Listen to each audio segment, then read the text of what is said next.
केंद्र सरकार द्वारा लागू किए गए उम्मीद एक्ट 2025 के तहत सभी वक्फ संस्थाओं को पंजीकरण अनिवार्य किया गया था, जिसे 5 दिसंबर 2025 तक उम्मीद पोर्टल पर पूरा कराना था।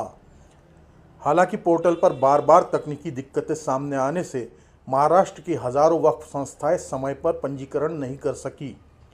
इसी के चलते महाराष्ट्र राज्य वक्फ बोर्ड ने केंद्र सरकार के खिलाफ वक्फ ट्रिब्यूनल छत्रपति संभाजीनगर में याचिका दायर की थी। सुनवाई के बाद ट्रिब्यूनल के अध्यक्ष व जिला न्यायाधीश माननीय आदिल एम खान ने अहम अंतरिम आदेश जारी किया। ट्रिब्यूनल ने स्पष्ट किया है कि जब तक उम्मीद पोर्टल पूरी तरह तकनीकी रूप से दुरुस्त होकर 24 घंटे सुचारू रूप से काम नहीं करता, तब तक पंजीकरण की 6 महीने की अवधि की गणना शुरू नहीं होगी। साथ ही केंद्र सरकार को 10 दिनों के भीतर सभी तकनीकी खामियां दूर करने के निर्देश दिए गए हैं। अंतिम फैसला आने तक किसी भी वक्फ संस्था, मुतवली या प्रबंधक के खिलाफ पंजीकरण न होने के आधार पर कोई दंडात्मक कार्रवाई नहीं की जाएगी। यदि बढ़ी हुई अवधि के दौरान भी पोर्टल बंद रहता है तो उतने दिनों की अतिरिक्त मोहलत वक्फ संस्थाओं को देनी होगी। इस आदेश से राज्य की हज़ारों वक्फ संस्थाओं को बड़ी राहत मिली है। सबसे पहले तो मैं आप लोगों के काम के लिए आपको मुबारकबाद दूंगा कि एक बहुत बड़ा फैसला जिसको लेके लगभग जो मुतवली और ट्रस्टीज थे परेशान थे और आपने उनकी परेशानियों को दूर किया, क्योंकि ट्रिब्यूनल ने एक अहम फैसला दिया है।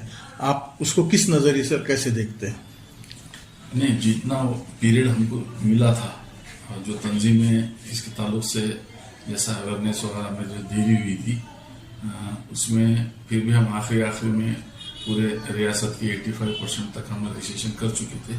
जो कुछ भी थोड़े बहुत रह गए थे उसके लिए अभी उसका एक ही रास्ता था कि ट्रिब्यूनल के थ्रू जाके उसका एक्सटेंशन मांगना। और हमारे चेयरमैन साहब खाजी समीर साहब इस ताल्लुक से day to day honourable Juned साहब CEO और ऑनरेबल चेयरमैन साहब डे टू डे इसका अपडेट लेते थे। जैसे ही वो 6 तारीख की डेट हमारी ख़त्म हुई, इमीडिएट उन्होंने दूसरे दिन फैसला किया कि ट्रिब्यूनल जाने का।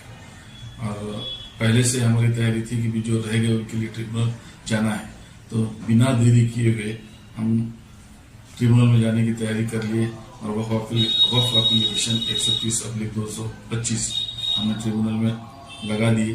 और उसके बाद हमारे जो एडवोकेट्स थे अपनी तरफ से प्रोसिक्यूशन वगैरह अच्छी खासी किए। सेंट्रल ने अपनी टीम वहाँ पे उतारी एडवोकेट्स की, और उसके हिसाब से आखिरकार हमको ट्रिब्यूनल से 6 महीने का एक्सटेंशन मिल गया। अब रहा सवाल 15% हमारे जो रह गए, और काफ़ी टाइम है। हम पूरी तरीके से हमें पूरे अराजिया जितने भी महाराष्ट्र स्टेट में हैं 100% हम इंशाल्लाह इसी महीने में कंप्लीट कर लेंगे।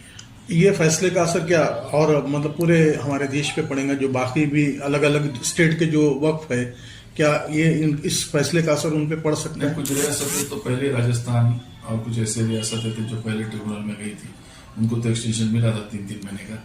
हमको 6 महीने का एक्सटेंशन मिला, और वो भी बिना देरी की। तो हम हमारे हिसाब से तो ये समझेंगे कि भाई हम सक्सेसफुल है। Thank you sir.